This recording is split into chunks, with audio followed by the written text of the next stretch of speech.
My driver's license is in New York. My car is registered in New York.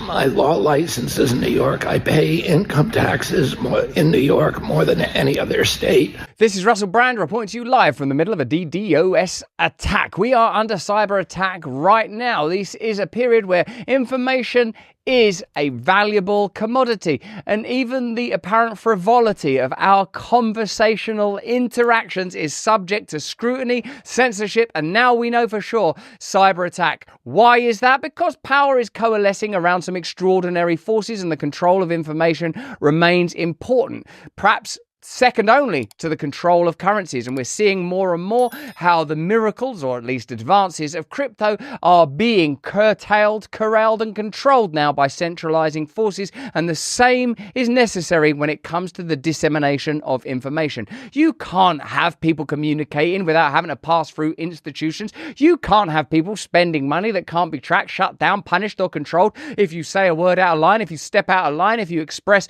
freedom for a matter of moments. That's why today's main story is the interesting possibility that there could be an alliance formed between Bobby Kennedy and Donald Trump. Certainly his running mate, Nicole Shanahan, is talking about it publicly and has done so in a number of forums. Now, the more ardent among you will say that Trump is an asset and is owned by centralized globalist power. And others yet still will say that Kennedy is an asset. But what I would say in defense of that is Trump, whatever you say about Donald Trump, the establishment does not want that guy in power. Whatever you say about Bobby Kennedy, he has been pretty open and vocal when it comes to his condemnation, say, of Big Pharma. You lot let me know in the comments and chat what you think about the failings and fallibility of those two political individuals. But I will tell you this, the tyranny that you must fear most of all is the kind of technological feudalism that is being augured right now. And glance, if you will, if you dare, at the spectacle of the DNC, where greatest hits are being played, where hypocrisy is being relayed, where billionaires are being condemned, then trotted out and celebrated, all in a matter of moments. Do you think the only way to derail this train is with a Bobby Kennedy-Trump alliance? Well, all of a sudden, it's part of the conversation. Many of us thought that Trump would name Bobby Kennedy as his VP, but we all know in that million-year-ago moment of the attempted assassination, things got a little hyperbolic and hubristic around the RNC, and I think that many of them thought it's a done deal, you can appoint any VP you want. But it seems in the Kamala moment, with the mainstream media fully on side, once again, we have a potential battle on our hands. So, is it possible that Bobby Kennedy and Donald Trump could join forces? And is that exactly what we need? Particularly when currency is under attack, when free speech is under attack. Even our humble streaming show is literally under cyber attack. If you watch the streams live, you'll see those attacks happening live. So let's have a look at Nicole Shanahan discussing the very real possibility that Bobby Kennedy and Donald Trump might yet join forces. I did not put in tens of millions of dollars to be a spoiler candidate. I put in tens of millions of dollars to win, to fix this country, to do the right thing. I will say that Clear Choice, this PAC, this DNC aligned PAC that was created specifically to take us out, has spent millions of dollars to take us out. They have unfortunately turned us into a spoiler. And we don't want to be a spoiler. We wanted to win. We wanted a fair shot. The DNC made that impossible for us. They have banned us, shadow banned us, kept us off stages, manipulated polls, used lawfare against us, sued us in every possible state. They've even planted insiders into our campaign to disrupt it and to create actual legal issues for us. I mean, the extent by which the sabotage they've unleashed upon us, it's mind-blowing. I mean, we're still learning new ways that they have sabotaged us. I really wanted a fair shot at this election, and I believed in the America that a little girl pledged an allegiance to. And that is not where we are today. And it's not because of the Republican Party taking us out. It is exclusively because of the Democratic Party taking us out. And I am so disappointed I ever helped them. I am so disappointed that I helped Chuck Schumer in that Georgia runoff secure a majority. It's probably one of the biggest mistakes of my life. And it's really devastating. So to answer your question, we are not spoilers. That was never our motivation. We really wanted a fair shot. I think had we had a fair shot, we would have won. I still would love to see in the last 80 days of this election some miracle play out where we get a chance to debate. I don't think they're going to let us. You know, given this, I think we are taking a very serious look at making sure that the people that have corrupted our fair and free democracy do not end up in office in November. It's hard. I mean, it's really hard, Tom, to say these words because it's also acknowledging how bad things are. Yeah, it's hard to hear the words. Do you guys see any path to victory at this point?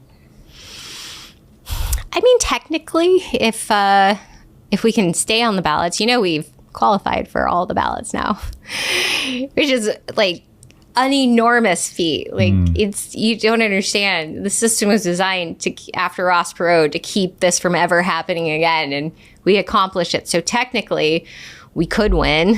We could absolutely win still.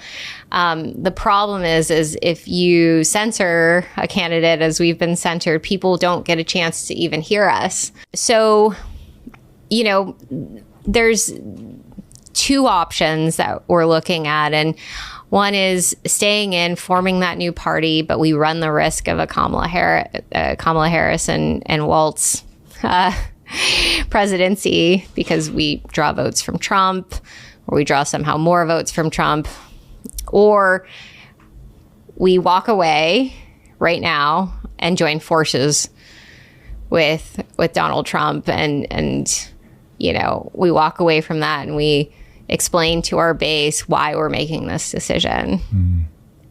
Not easy. Clearly. Yeah, not an easy decision.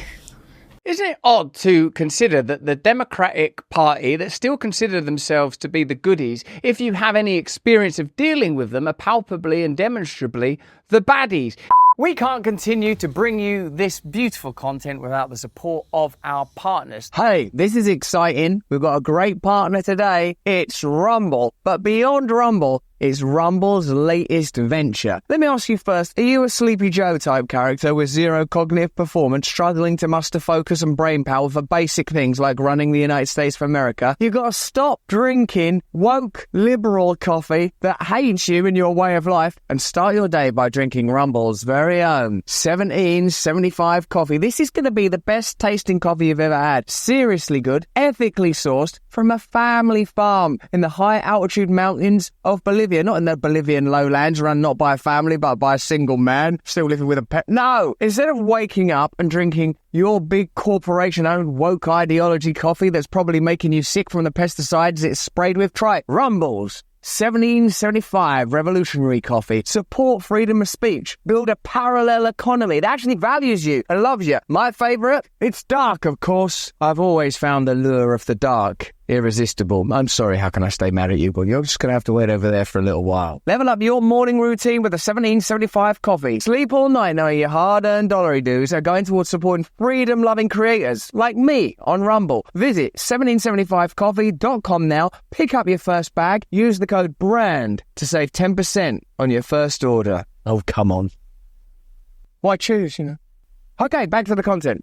It's hard to believe when you look at the spectacle of the DNC and the joyfulness and the great presentation and the sort of MTV moments of Gavin Newsom amongst the crowd, that this is actually what the machine looks like now. This is what tyranny looks like now, as Nicole says there. It isn't the Republican Party that get involved. And I know from my own spats and attacks from media, dating right back to the first time I ever said maybe it's 10, 15 years ago now, there's no point voting in. Both of the parties are controlled by the same corporate interests. Ordinary people who are starting to realise that it was always the media of the left that were more condemnatory, more controlling, more vituperative and damning. They surely are the force for darkness that we have to be most alert to.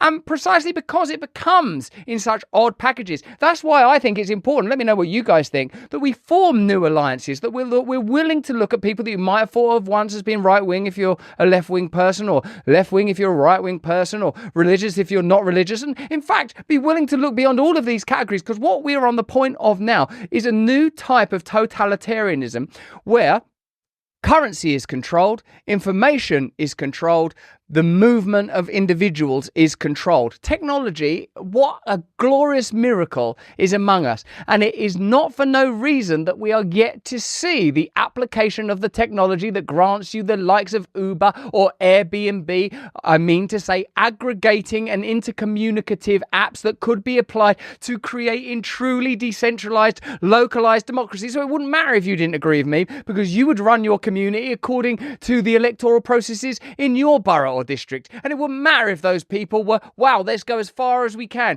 absolutely progressive, gender fluid, fully Sharia law Muslim. It wouldn't matter, because what we could run is our own communities according to electoral principles. The budgets could be allocated locally, food could be grown as locally. It wouldn't solve every single problem or be 100% applicable, but it will be more applicable than it currently is, and it will be better applied than it could be better applied than it currently is, and it's certainly preferable to Armageddon. And when Nicole talks about the power of the establishment, of course she names, and to a degree shames, the Democrat Party, institutions and powers around it, but this includes, of course, as you know, the media itself. Here's Colbert going out to bat and attack RFK for being removed from the ballot. So really, who benefits from independent candidates? We do. Who benefits from diverse and even sometimes contrary opinion? Who benefits from opposition in public spaces, healthy discourse, the attacks on these institutions? We do.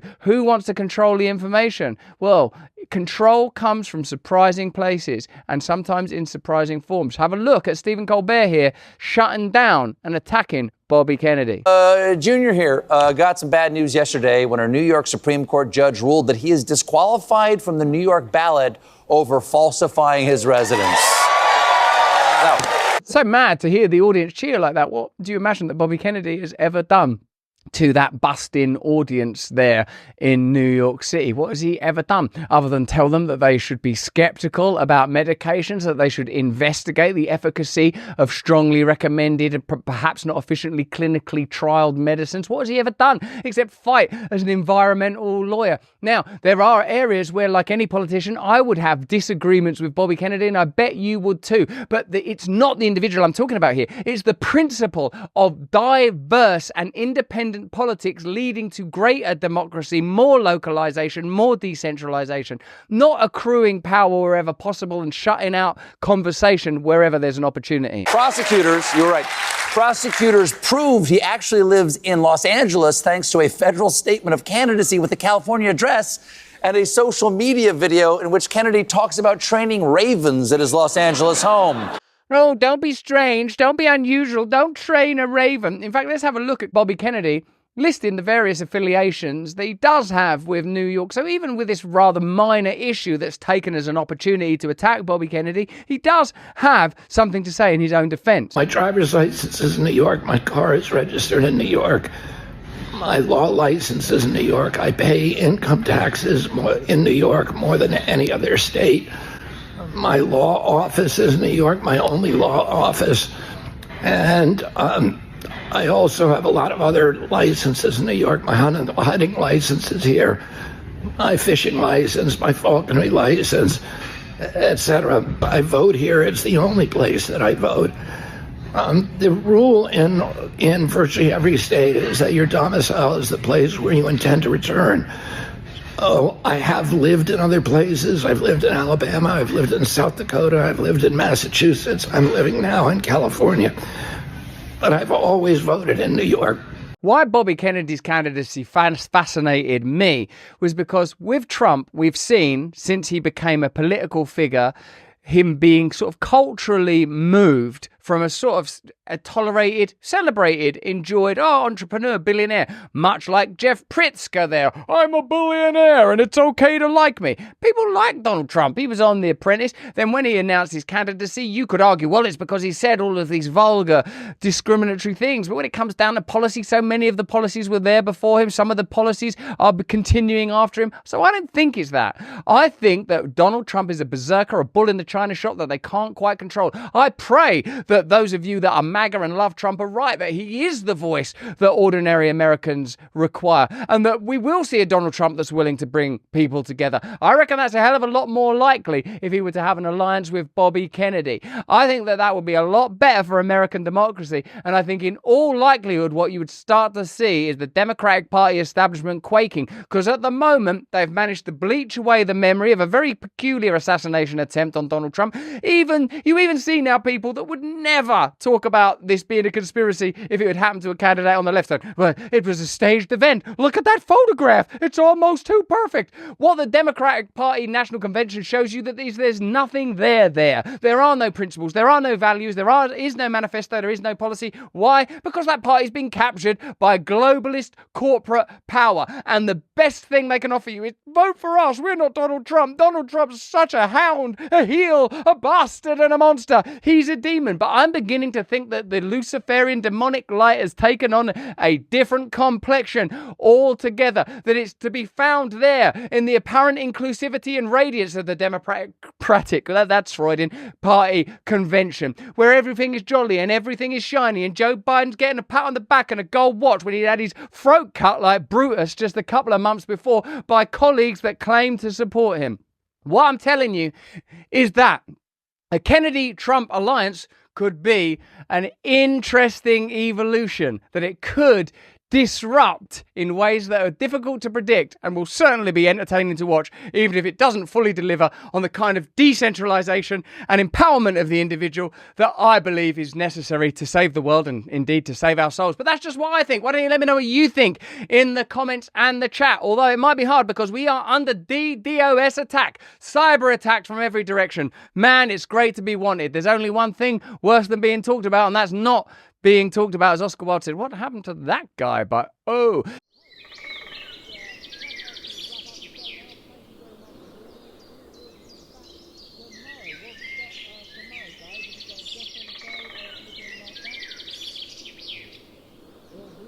Hey, thanks for watching. If you want to see more uncensored content where free speech can flourish, join our live stream. Click the link right here to watch the next video if you want to, or become a member of a growing movement. Download the Rumble app and you'll be informed every time we make a new piece of content. Stay free.